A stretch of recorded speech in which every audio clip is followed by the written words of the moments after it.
So powerful. And right before you mentioned the part about the ego, I was looking at a quote that you had said because you had mentioned the abundance, and I'm just going to read it, back to you. You said once, prosperity is your birthright, and in every area of your life, you hold the key to more abundance than you could possibly imagine.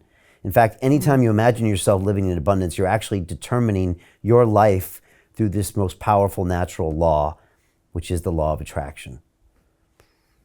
It's important to remind people that this is what nature is, this is what you have.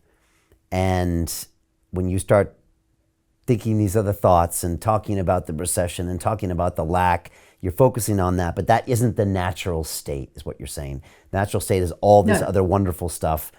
And don't be Yeah, fooled. Okay, right. That's not a few lucky people in the exactly. world. That's your natural state. Right. Yes, and all you have to do is check in and see how you feel when you're listening to people talking about the recession. I mean, you don't feel good, and so there's your clue, because when you're not feeling good, like, law of attraction doesn't discern. If we focus law of attraction, we're asking for it, we're inviting it. So if we focus on something, like, that's the incredible power that we have.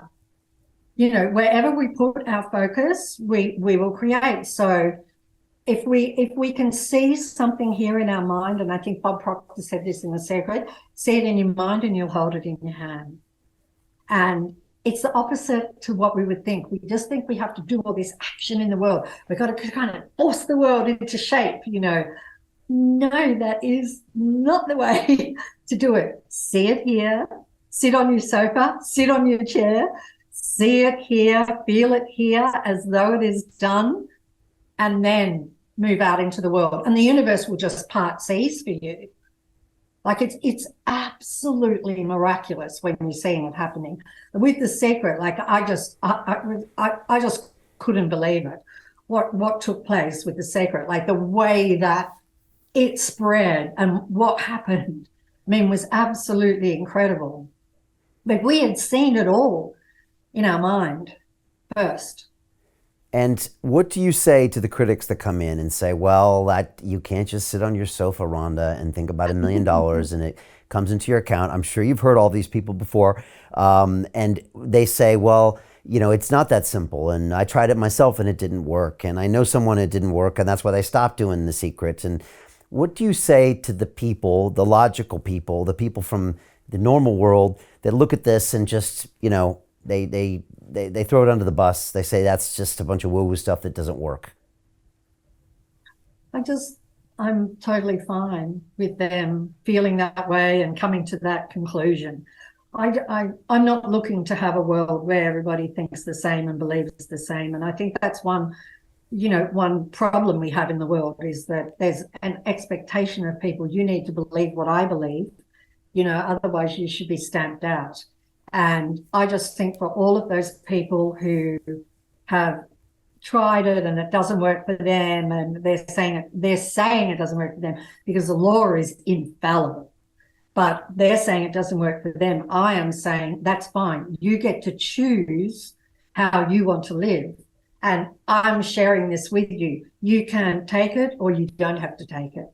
You can use it and you don't have to use it. It's whatever you want. You say, ask, believe, receive. If Mm. someone is struggling with the concepts of The Secret, would you say to them, even as feedback, would you say you're not really believing? Is that what you would say it is a lot of times? Is that you're not really believing? Or what do you think people not mess up, but maybe it takes time to get into the process? Like you said, it took a year for you. What would you say about some of those? Is that second one the hard one for people to do? Yeah. Second one is the hardest one. Ask is easy, but ask is important too, because most people don't even ask, because they don't think they can have or be or do their dreams, live their dreams. They don't think they can do it.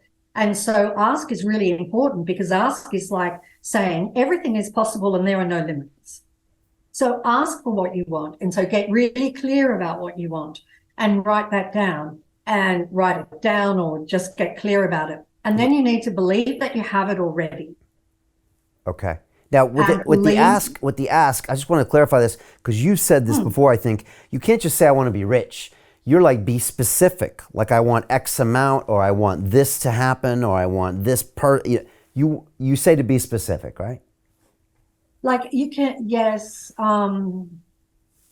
It depends on the person. I mean, for somebody to say, I want to be rich, I mean, what does that mean? Yeah, I know. You know, like Wallace Wattles, The Science of Getting Rich, his book was about being rich in every area of your life. It was not just about money. And so, yeah, I think you need to be clear. Like, I remember the wonderful woman who started Spanx. She asked for $1 billion idea. There you go. That's specific. That's specific. Yeah, that's very specific. And it's very different than a $10 million idea. But the universe, if you said rich, the universe would be like, well, what do you want? I can give you that or that. But there's a big difference, right? Okay. Yeah, exactly. And, you know, you have to feel it as though you have it, and, you know, you have to believe it. So believing is the hardest, but also there's so many ways to believe. Affirmations, visualization is incredibly powerful because you're seeing in pictures, and